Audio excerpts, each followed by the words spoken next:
चलो प्यारे प्यारे बच्चों, अपन देख रहे हैं यहाँ पे आपका। तो हम जो टॉपिक पढ़ रहे थे वो था बेटा YTSC, नाम था इसका यंग्स डबल स्लिट एक्सपेरिमेंट। 2 दिन का कम से कम ये टॉपिक है, समझ में आने चाहिए पहली बात तो देखो होता क्या है, YTSC एक्सपेरिमेंट है, नाम में इसको एक्सपेरिमेंट है YTSC। और जब भी कोई एक्सपेरिमेंट होता है ना तो बेटा वहाँ पे एक सेटअप होता है। सेटअप मतलब आप चीजों को लगाते हो वर्किंग के लिए ना, कि इस चीज को यहाँ रखा जाएगा, इस चीज को यहाँ रखा जाएगा, ऐसी ऐसी चीजें आप वहाँ पे रखते हो। तो उस सेंस में अगर हम बात करें यहाँ पे तो आपका, हम समझते हैं कि क्या होता है उसके बारे में बात करते हैं। चलो ठीक। तो ऑब्वियसली किसने दिया था, तो थॉमस यंग नाम के साइंटिस्ट थे, उन्होंने दिया था। इसका इस बात से कोई लेना देना नहीं कि वो बहुत जवान थे, कोई जवान वान की बात नहीं हो रही, नाम में जवानी है बस। ठीक है। तो YDSC क्या था, असली शब्द को पकड़ो पहले तो। देखो एक तो पहले तो नाम हो गया यंग, यानी यंग का दिया हुआ, थॉमस यंग का दिया हुआ। ये है डबल, यानी कोई चीज दो तो है यहाँ पे। एक चीज होती है स्लिट, स्लिट आपको शायद समझ में ना आए, और एक्सपेरिमेंट तो आप जानते ही हो क्या होता है, कि एक्सपेरिमेंट कर रहे हैं बस यहाँ पे। ठीक है। तो पहली बात तो ये स्लिट क्या होता है शब्द, पहले स्लिट शब्द समझते हैं। मान लीजिए आपके सामने एक कागज है, एक कागज की शीट है। ठीक है, आपके सामने एक कागज की शीट है। ठीक है, a thin sheet of paper. Then you know कि आप क्या कर सकते हो वहां पे। आप यहाँ पर मान लीजिए ब्लेड लेके आए, क्या लेके आए, ब्लेड। और ब्लेड से ना बेटा आपने एक ब्लेड या एक पेन लेके आए, उससे आपने यहाँ पे बस ब्लेड से कट मार दिया, से एक पतला सा कट मार दिया। ये जो आपने क्या किया, एक तरह से कट बाय अ ब्लेड, ये कर दिया आपने। उसी चीज को बेटा हम क्या बोलते हैं, आपका स्लिट बोलते हैं। देखो वो ऑब्वियस सी बात है, वो कट इतना पतला होगा, इतना पतला होगा कि आप अगर पेज को टेबल पे रख दोगे तो वो आपको कट शायद दिखाई भी ना दे। लेकिन अगर आप उसको सामने रखोगे ना, अपने सामने, तो शायद वो आपको कट हल्की किसी एक लाइन दिखाई देगी। लाइट के सामने रखना, आपने वो शीट ऑफ पेपर लिया, उसको लाइट के सामने रखा तो आपको शायद उसका कट दिखाई देगा वहां पे, अगर आप बहुत ब्राइट लाइट के सामने उसको रखते हो तो। और स्लिट का मतलब सिंपल क्या होता है, कट, एक पतला सा कट। ठीक है, एक मतलब इंग्लिश में एक मतलब इंग्लिश में जब इंग्लिश मूवीज में जब गुंडा किसी को मारते तो बोलते हैं स्लिट द थ्रोट, गले को काट दो, उसको बोलते हैं slitting the throat.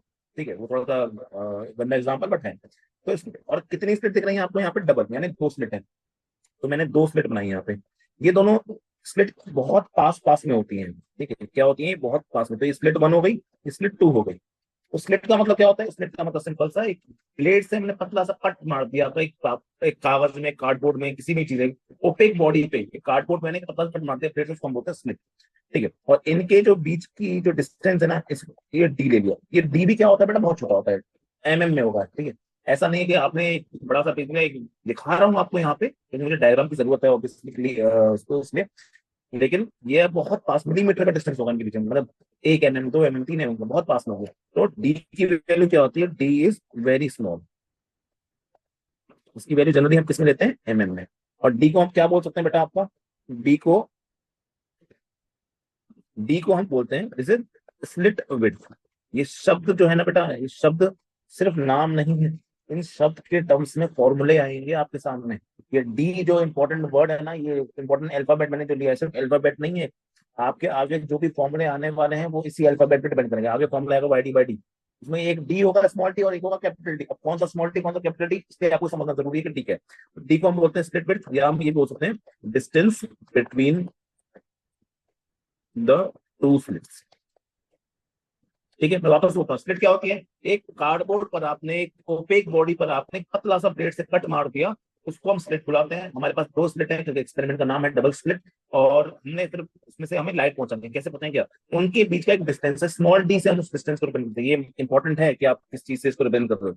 Small D से हम इसको क्या करते हैं बेटा, रिप्रेजेंट करते हैं। स्मॉल डी को हम बुलाते क्या है, स्लिट विड्थ के नाम से, या डिस्टेंस बिटवीन द स्लिट्स के नाम बुलाते हैं। बहुत पतली छोटी सी वैल्यू होती है इसकी, में हम इसको लेते हैं। ठीक है, ये अपन ने एक चीज अभी सेटअप का बनाया है, स्लिट के बारे में हमें समझा है। अब हम करते क्या है बेटा, हम करते ही हैं कि मैंने जो अभी आपके सामने बनाया ना, इसको मैं आपको इसको ऐसे करके रखूंगा 3D में, इस टाइप से। आई होप कि समझ पा रहे हो। ठीक है, एक बार आप उसको सामने देख लो, एक बार साइड से देख लो, सेम चीज है ये, अलग नहीं है कुछ भी। बस मैं साइड से उसको देख रहा हूँ। मैंने उसको क्या किया, इस तरह से बना के आपके सामने रखा। ठीक है, यही चीज है वो सेम। उसमें मैंने स्लिट्स जब आपको दिखाने की कोशिश करूंगा, जब मैं बेटा आपको स्लिट्स दिखाने की कोशिश करूंगा, देखो डायग्राम में फिर से बोल रहा हूँ, बहुत अलग अलग तरीके के दिखेंगे। स्लिट कैसे दिखती है आपको, यहाँ से एक स्लिट पतली सी ऐसे, यहाँ से एक स्लिट पतली सी ऐसे। अगर आप साइड व्यू से देख रहे हो उसको, ये S1 स्लिट हो गई, ये S2 स्लिट हो गई। इनका नाम कर दिया, इसका नाम S1, इसका नाम आपका S2। ठीक है, पहले आप डायग्राम समझ जाओ। बहुत सारे बच्चों को तो वाईडीएसी के सिर्फ फॉर्मूले याद हैं, उनको फॉर्मूला ही, उनको ये नहीं पता डायग्राम क्या होता है, कैसे एक्सपेरिमेंट करते हैं, कोई समझ नहीं आता। तो डायग्राम पहले समझ जाओ। एक पार्ट वाईडीएसी का ये समझना है कि डायग्राम क्या है। जिसको डायग्राम समझ में आ गया, आगे जाके वो शायद फॉर्मूले भी समझ पाए, बहुत डेप्थ में मैं समझाऊंगा। और ये हो गया इनके बीच का डिस्टेंस। इसका एक और व्यू बनाया जा सकता है। कैसे? एक व्यू ऐसे बना दिया जाएगा कि मैंने सिर्फ सामने ऐसे बना दिया इस टाइप से। जब बिल्कुल मैं सामने देखूंगा उसको, तो वो आपको इस टाइप का दिखाई देगा।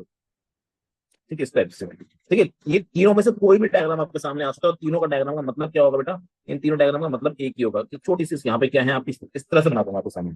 खैर यहाँ पे मैंने बहुत बड़ी बड़ी दिख रही है आपको ये। देखो, क्योंकि देखो हर चीज में और छोटी छोटी है, तो मैं उतना छोटा तो नहीं बना सकता। तो ये स्लिट S1 हो गई, स्लिट क्या हो गई आपकी S2 हो गई। ये डायग्राम सबके समझ में आया? इनमें से कोई भी यस डायग्राम सर। देख, ये डायग्राम ऐसा होगा। एक कार्डबोर्ड में मैंने एक प्लेट से कट मारा, तो कट को मैं सामने दिखाऊंगा तो आपको ऐसे दिखा दिया मैंने। थोड़ा सा साइड व्यू से दिखाऊंगा, ऐसे दिखा दिया। हो सकता है कट भी डायग्राम आपको ये वाला, और ज्यादातर आपको डायग्राम ना बेटा यही दे वाला देखने को मिलेगा। ज्यादातर बेटा आपको डायग्राम जो होगा वो यही वाला देखने को मिलेगा। ठीक है, यही वाला, कि ऐसे ये तीन तरीके हैं सेम चीज को दिखाने के। अब दूसरी बात करते हैं। अब मैंने आपके सामने एक जो अभी मैंने कार्डबोर्ड वाली बनाई थी चीज, मैंने क्या कि सब देखिए, आपने जो 3D में बनाया था ना, 3D में, उसको मैं एक बार वापस से बना रहा हूँ। थोड़ा सा मैं फिर से बोल रहा हूँ, थोड़ा डिफिकल्ट लगेगा पहली बार समझने में। एक बार समझ में आ गया ना, तो आपको वाईडीएक्सी पढ़ने में मजा आएगा। ठीक है, ये आपका वो मैंने कार्डबोर्ड बनाया। इसमें आपका क्या बनाया था मैंने बताया, इसमें ये एक स्लिट था, पतला सा एक कट है। ये स्लिट 2 है। ठीक है, ये S1 हो गया, ये S2 हो गया। ठीक है, मैंने क्या किया बेटा, मैंने यहाँ पर एक बल्ब रख दिया, या एक लाइट का सोर्स रख दिया। एक यहाँ पर मैंने मेन सोर्स ऑफ लाइट रख दिया, इसमें मैंने बोल दिया S। अब इस लाइट से क्या आप होगी रोशनी मिलेगी। जनरली हम येलो लाइट का इस्तेमाल करते हैं, क्योंकि वो होती है थोड़ा डिफ्यूज कम करती है, वो सारी इसमें फैक्टर्स होते हैं। तो यहाँ पर आपने लाइट का सोर्स रख दिया। अब उसको होगा क्या, इस लाइट सोर्स से ना बेटा ब्लू, मैंने मान लो मोनोक्रोमेटिक होना चाहिए, मान लो यहाँ से लाइट गई इसके अंदर। लाइट तो बहुत सारी जगह पे जा रही है, मैं बस उन दो पतली पतली रेज को उठा रहा हूँ या बीम को उठा रहा हूँ जो इन S1 और S2 तक जाएगी। अब लाइट का जो साइज होता है वो तो बेटा नैनोमीटर में होता है। समझो बात को, समझने वाली बात है। लाइट का जो साइज है, वेवलेंथ जो है, तो नैनोमीटर में होती है। लेकिन जो S1 और S2 है, आपके कट है, ये बहुत पतले पतले कट है, इनका कट का साइज तो बहुत छोटा है ना। तो लाइट तो इसके अंदर से निकल सकती है ना। भाई S1 कितना भी कट मारा होगा, आधा mm का होगा, आधा mm तो मैं नैनोमीटर से बड़ा ही होता है ना। तो इनमें से लाइट निकल सकती है। अब जब लाइट इनमें से गुजरेगी, तो याद करो हाइगन्स प्रिंसिपल। हाइगन्स प्रिंसिपल क्या बोलता था कि कोई भी वेव फ्रंट का कोई भी पॉइंट, एक वेव फ्रंट का कोई भी पॉइंट एक सेकेंडरी सोर्स की तरफ काम कर सकता है। जब ये लाइट यहाँ पहुंची, तो यहाँ वेव फ्रंट बन रहे हैं। वेव फ्रंट बनने की वजह से क्या हो, ये S1 और S2, S1 और S2 अब एक सेकेंडरी सोर्स की तरह काम करेंगे। S1 and S2 now are behaving as secondary sources. और सेकेंडरी सोर्सेस होंगे तो सेकेंडरी सोर्सेस से लाइट निकलती है। और क्योंकि सेकेंडरी सोर्सेस हैं, लेकिन कैसे हैं, कैसे हैं बेटा, ये पॉइंट सोर्सेस। मैंने बताया जब पॉइंट सोर्सेस होते हैं तो जो वेव फ्रंट निकलती है वो कैसे निकलती है, वो निकलती है स्फेरिकल। तो यहाँ से लाइट आपकी स्फेरिकल वेव फ्रंट में ऐसे ऐसे करके निकलेगी। ये सारे डायग्राम आपको देखने को मिलते हैं अलग अलग किताबों में। ठीक है, यहाँ से ऐसे निकलेगी, यहाँ से ऐसे निकलेगी, और बहुत सारी दिशाओं में जा रही है, बहुत सारी दिशाओं में इस तरह से जाएगी, आगे भी चलता रहता है। और आप देखोगे ये दोनों लाइट कहीं कहीं टकरा रही हैं। ये दोनों लाइट जो वेव फ्रंट्स हैं, या फिर दोनों जो लाइट है, वो कहीं कहीं टकरा रही हैं। जैसे यहाँ पे टकरा रही है, यहाँ पे शायद टकराएगी, यहाँ टकरा रही है, यहाँ टकरा रही है, यहाँ टकरा रही है, यहाँ टकरा रही है। बहुत सारी जगह भी टकरा, मल्टीपल जगह भी टकरा सकती हैं। ठीक है, यहाँ टकरा रही है। तो ये है क्या, S1 एक सोर्स है जिससे वेव जा रही है, S2 एक सोर्स है जिससे वेव जा रही है। और वेव जहां टकराती हैं, वेव जहां टकराते हैं उसी पॉइंट को तो हम क्या बोलते हैं, सुपरपोजिशन बोलते हैं, या हम क्या बोलते हैं, आपका कोहेरेंट सोर्स बोलते हैं। तो सॉरी, सुपर पोजिशन बोलते हैं या इंटरफेरेंस। तो ये जो आपके डॉट डॉट बनाए ना, ये सारे डॉट्स जो हैं, ये क्या है बेटा, ये इंटरफेरेंस पॉइंट्स हैं। ये क्या है बेटा आपके, ये इंटरफेरेंस पॉइंट है। तो इससे बात प्रूव होती है, वाईडीएसी जो एक्सपेरिमेंट है वो इंटरफेरेंस का एक्सपेरिमेंट होता है। वाईडीएसी जो एक्सपेरिमेंट, एक सवाल आया था बहुत बच्चों वाला कि वाईडीएसी एक्सपेरिमेंट से हम क्या प्रूव करते हैं, इंटरफेरेंस प्रूव करते हैं, डायफ्रैक्शन प्रूव करते हैं, पोलराइजेशन प्रूव करते हैं, क्या प्रूव करते हैं। तो आपका वाईडीएसी से हम इंटरफेरेंस को प्रूव करते हैं, क्योंकि वहां पे लाइट रेस आपस में क्या करती हैं, टकराती हैं। ये वाली बात आई होप आपको समझ में आई होगी। अब ऐसे क्वेश्चन बहुत जगह टकरा सकती हैं, बिल्कुल टकरा सकते हैं। अब मैं क्या करता हूँ ना, किसी भी एक जगह पर अपने मन के हिसाब से किसी एक जगह पर मैं एक स्क्रीन रख देता हूँ। क्या रखता हूँ, स्क्रीन। और वो स्क्रीन कैसी होती है, स्क्रीन क्या होती है बेटा, जैसे एक पर्दा हो गया, एक ऑब्वियसली वो भी ओपेक होता है। ठीक है, उससे लाइट बाहर नहीं जाती। मैंने यहाँ पे क्या रख दिया बेटा, स्क्रीन रख दी। स्क्रीन का काम क्या होता है, स्क्रीन का काम होता है इमेजेस को फॉर्म करना। मतलब इस स्क्रीन पे जो जो इंटरफेरेंस होगा मैं सिर्फ उसकी बात करूंगा, इस स्क्रीन पे जो जो इंटरफेरेंस होगा मैं उसकी बात करूंगा। ठीक है। ये वाला प्लेन क्या हो गया, this is your split plane. Split plane मतलब वो प्लेन जिसपे स्प्लिट्स बनी हुई है। ये क्या हो गया आपकी, ये दूसरा वाला जो प्लेन है वो है क्या, स्प्लेन। और इनके बीच के डिस्टेंस को बेटा मैं, इनके बीच के डिस्टेंस को मैं कैपिटल डी से मार्क करता हूँ। मैं फिर से कह रहा हूँ, बहुत इंपॉर्टेंट है कि आप किस चीज का क्या नाम दे रहे हो, क्योंकि इन्हीं के टर्म्स ऑफ फॉर्म लेंगे और वर्ल्ड में यही फॉर्मूले इस्तेमाल होते हैं। तो आपको यही नाम का डी का, कैपिटल डी, स्मॉल डी, सब। स्मॉल डी क्या था, स्मॉल डी था इन दोनों स्प्लिट्स के बीच का गैप। स्मॉल डी क्या था बेटा, इन दोनों स्लिट्स के बीच के गैप को हम बोलते हैं स्मॉल डी। और स्क्रीन और स्लिट का जो प्लेन है या स्लिट के बीच के जो डिस्टेंस, उसको हम क्या बुलाते हैं, कैपिटल डी से। तो कैपिटल डी को किस किस नाम से बुलाया जाता है, इट इज द डिस्टेंस ऐसे। देखो, क्योंकि एग्जाम में आप उसमें कैपिटल डी लिख के थोड़ा देगा, एग्जाम में थोड़ा कैपिटल डी बेटा इतना है, ऐसा कभी नहीं बोलेगा। एग्जाम में आप कुछ इंग्लिश बोलेगा कि भाई ये है, तो वो इंग्लिश किसको रिप्रेजेंट कर रही है वो हमें बताना है। तो डी को हम बताते हैं बेटा distance between slits and screen. अच्छे से बोलना चाहेगा स्प्लिट प्लेन बोलेगा, स्प्लिट के प्लेन, और वो इतना ही बोल देगा, आप समझना वो आपको क्या दे रहा है, कैपिटल। मैं फिर से बोल रहा हूँ, आपने अगर क्वेश्चन में कैपिटल डी स्मॉल डी को नहीं पहचाना, कैपिटल डी और स्मॉल डी को नहीं पहचाना, आप क्वेश्चन नहीं कर पाओगे। ठीक है, नहीं कर पाओगे क्योंकि उसके टर्म्स से फॉर्म लाने वाला है मेरे प्यारे बच्चों। ठीक है, तो ये आपका कैपिटल डी हो गया, ये आपका स्मॉल डी हो गया, ये वाली चीज हो गई आपकी। ठीक है, अब आपको ये सवाल एक पूछना चाहिए था कि सर, आपने ये बताया था हमको कि इंटरफेरेंस तो सिर्फ तब पॉसिबल होता है जब दोनों सोर्सेस कैसे होते हैं, कोहेरेंट होते हैं, बोला था। हाँ सर, बोला तो था आपने कि इंटरफेरेंस सिर्फ तब माना जाता है अगर इंटरफेरेंस आपका नहीं हो रहा है, सिंपल दो वेव्स टकरा रही है, तो उसको तो हम क्या बोलते हैं, उसको हम सुपरपोजिशन बोलते हैं।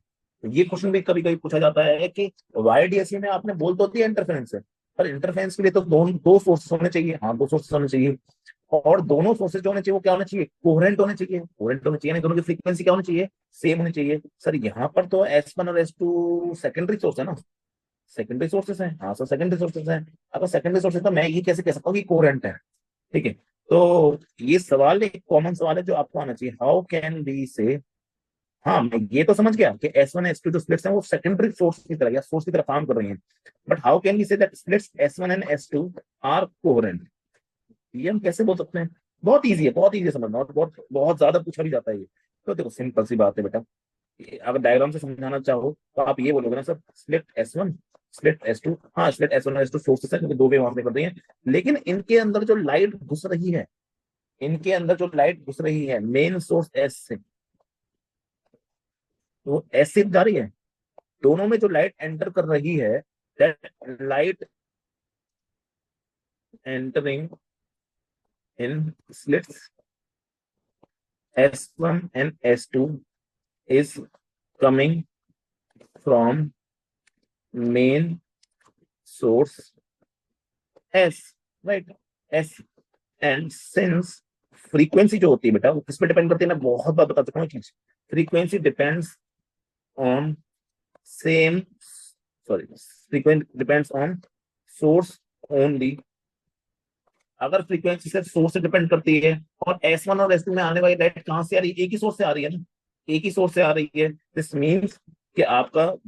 Means this means that light in S1 and S2 have same frequency, क्योंकि S1 और S2 में आने वाली लाइट मेन सोर्स S से आ रही है, एक ही सोर्स से आ रही है, सेम सोर्स से, सोर्स सेम है, फ्रीक्वेंसी।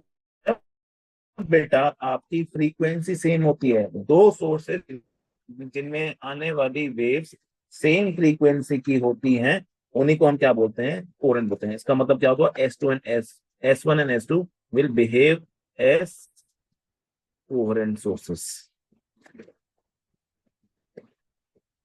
क्योंकि मुझे अगर ये प्रूव करना है कि इंटरफेरेंस हो रहा है, तो मैं ये करता हूँ, मैंने इनडायरेक्टली प्रूव कर दिया कि S1 S2 क्या होता है, कोहेरेंट सोर्स नहीं।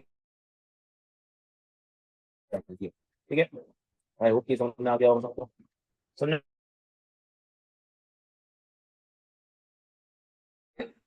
नाइस। चलो, अब हम लौट के आते हैं वापस से अपने सेटअप पर। सेटअप का जो डायग्राम है मैं दो तीन बार बनाया है, और भी, और दो बार बना चुका हूँ, एक और बार और बनाऊंगा। देखो, मैं फिर से बता रहा हूँ, अब जो मेन सोर्स है ना, मुझे इसकी आवश्यकता नहीं है क्योंकि उसका काम खत्म हो गया। उसका काम क्या था, बस S1 और S2 तक लाइट पहुंचाना, इसका वो काम था। एक बार और 3D वाला डायग्राम बना रहा हूँ, उसके बाद ये डायग्राम की जरूरत नहीं पड़ेगी। ये आपका यहाँ पे S1 तो यहाँ पे S2, इनके बीच का डिस्टेंस क्या है D। ठीक है, मैं क्या करता हूँ ना, इनके बीच में बिल्कुल बीचों बीच से, बीच सेंटर एक लाइन खींचता हूँ, लाइन खींची मैंने बिल्कुल बीच से। ऐसे ही थोड़ा डायग्राम को सिमेट्रिकल रखने के लिए मैंने लाइन खींच दी बीच से। इस तरह से होगी कि ये जो डिस्टेंस है वो D/2 रहेगा, ये डिस्टेंस D/2। ये बस इनके बीच से बिल्कुल बीचों बीच से निकलने वाली एक लाइन है, ताकि थोड़ा सा मैं फील कर पाऊँ। यहाँ पे क्या रखी है बेटा, यहाँ पे आपके सामने रखी है स्क्रीन। ये आपकी हो गई स्क्रीन। ठीक है, मेरे पास S1 और S2 में लाइट जो आ रही है पीछे से आ गई, अब वो आ गई, आ चुकी है, उसका कोई काम नहीं है। ठीक है, आ गई, बहुत अच्छी बात है। अब ये तो हो गई आपकी स्क्रीन। एक सेकंड, स्क्रीन को थोड़ा सा ढंग से बनाते हैं। ठीक है,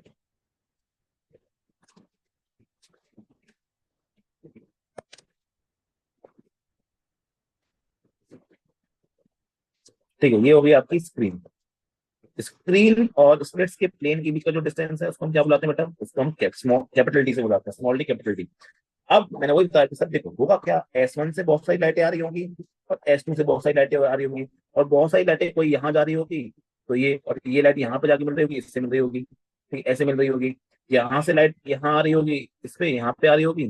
ठीक है, S2 से लाइट यहाँ आ रही होगी, ऐसे मिल रही होंगी दोनों लाइटें। ये सब क्या है, मैं सिर्फ उन जगह पर इंटरफेरेंस पॉइंट ले रहा हूँ जो स्क्रीन पे मिल रहे हैं। मिलेंगे तो बहुत सारे, आपका कहीं बीच बीच में भी मिल रहे होंगे, बीच बीच में मिल रहे होंगे, पर मैं उनकी बात ही नहीं कर रहा, क्योंकि मुझे मतलब किससे, वो वाली लाइट जो मिल रही है कहाँ पर, स्क्रीन पर मिल रही है, मुझे उन लाइटों से मतलब है आपका। ठीक है, उनसे मतलब है। ऐसे बहुत सारे इंटरफेरेंस पॉइंट आएंगे, ये एक बीचों बीच भी आएगा आपका, कैसे बन रहा है, एक बीचों बीच, ऐसे बहुत सारे। देखो डायग्राम थोड़ा गंदा सा बनेगा ये, पर डोंट वरी, डायग्राम बहुत गंदा बना, बस समझने पे ध्यान दो अभी। बहुत सारे पॉइंट्स बनेंगे आपको, ऊपर की तरफ नीचे की तरफ, बहुत सारे ऐसे पॉइंट बनेंगे जहां पर दोनों से आने वाले लाइट क्या मिलेंगे, और ये सब क्या है, ये सब बेटा आपके इंटरफेरेंस पॉइंट है, ये सब क्या है बेटा आपके इंटरफेरेंस पॉइंट है, वो पॉइंट जहां पे आपकी वेव्स मिलती हैं, टकराती हैं और कुछ करती हैं।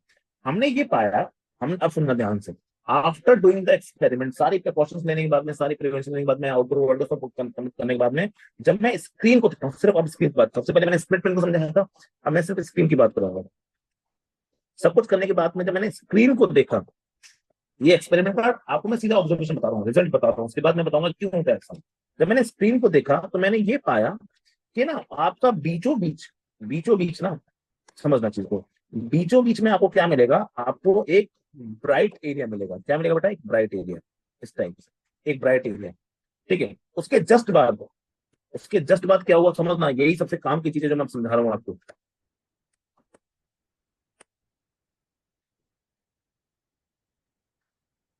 उसके बाद क्या मिला बेटा आपको, एक डार्क स्पॉट मिला। क्या मिला बेटा आपको, एक डार्क स्पॉट। उसके बाद फिर क्या मिला, एक ब्राइट स्पॉट। उसके बाद फिर क्या मिला, एक डार्क, फिर ब्राइट, फिर डार्क। इस तरह के आपको बेटा क्या मिलते हैं, बहुत सारे स्पॉट्स देखने को मिलते हैं। And I would not call them spots, because spot तो एक धब्बा, एक इसको हम स्पॉट बोलते हैं, स्पॉट नहीं है यहाँ पे। यहाँ पे पूरा बैंड है, बैंड मतलब पूरा एक एक लाइन, एक मोटी लाइन बन रही है यहाँ पे आपकी, राइट। ठीक है, ऐसे, और ये ऊपर तक जहां तक तुम्हारी स्क्रीन जाएगी वहां तक ये चलता रहेगा, जहां तक तुम्हारी स्क्रीन जाएगी वहां तक ये लगातार होता है, consecutive, consecutive dark and bright आपको बैंड्स देखने को मिलेंगे, कॉन्जिक्यूटिव उस टाइप के, किस पे, स्क्रीन पर। ठीक है, अब बस ये एक्सपेरिमेंट थोड़ा सा खत्म होने वाला है, अब इसी पे ध्यान देना है आपको।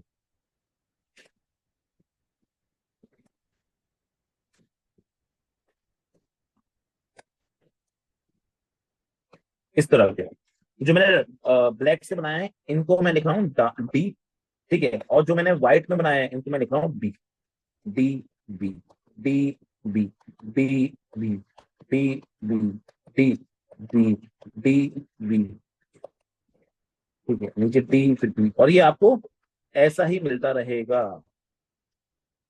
ठीक है, जो डी है आपका, इसको हम क्या बोलते हैं बेटा, एक डार्क बैंड है, एक मोटी सी लाइन है आपकी, इसको हम बुलाते हैं बेटा फ्रिंज।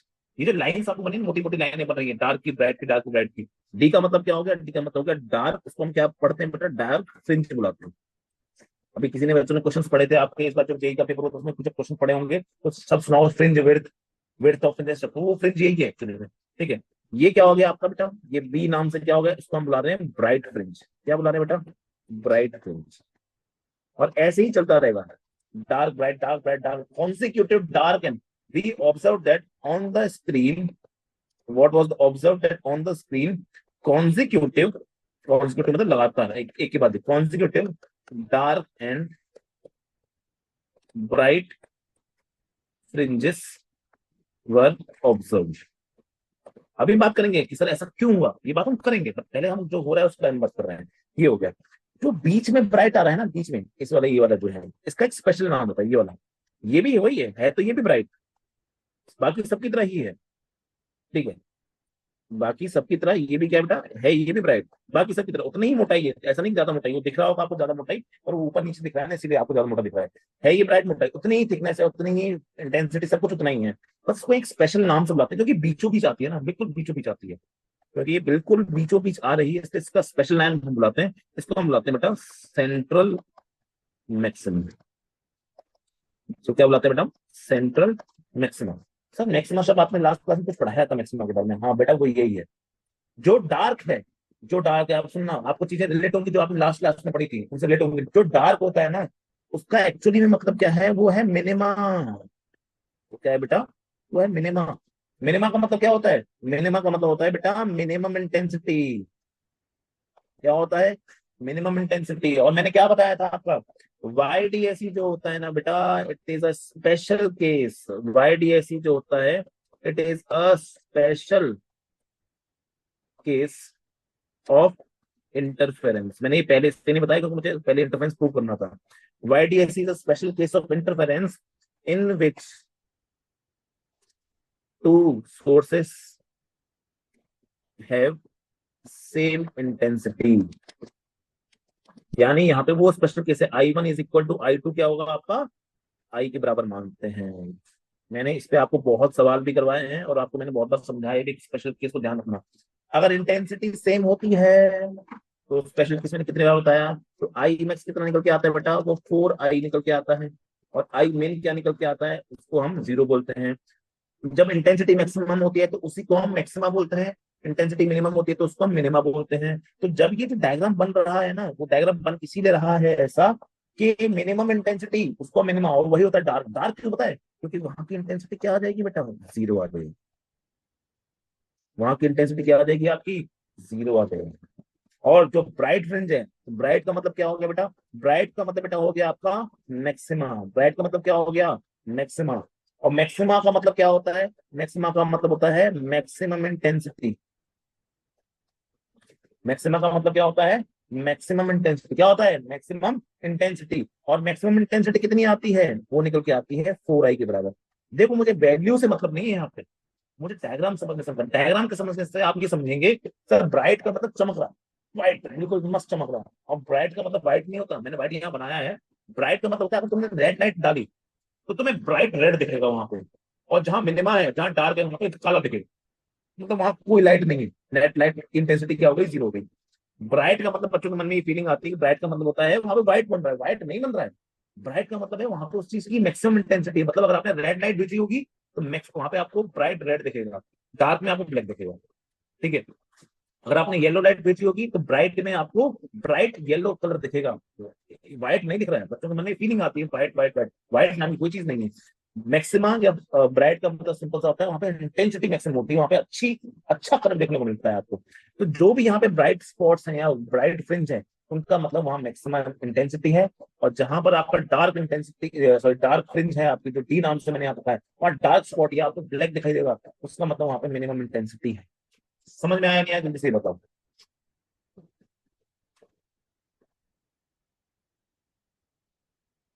समझ में आया बेटा, yes yes sir. Sir. Sir. ठीक है ठीक है यस ठीक है। सर। बेटा अभी अभी अभी इस क्लास को हम यही खत्म कर रहे हैं, लगभग 10 मिनट बाद में आपको वापस से, 10-15 मिनट बाद में आपको वापस से रिमाइंड कराऊँ क्लास में, तब आप ज्वाइन करिएगा, ठीक ओके सर। है, 10 मिनट नहीं, 5 मिनट के बाद।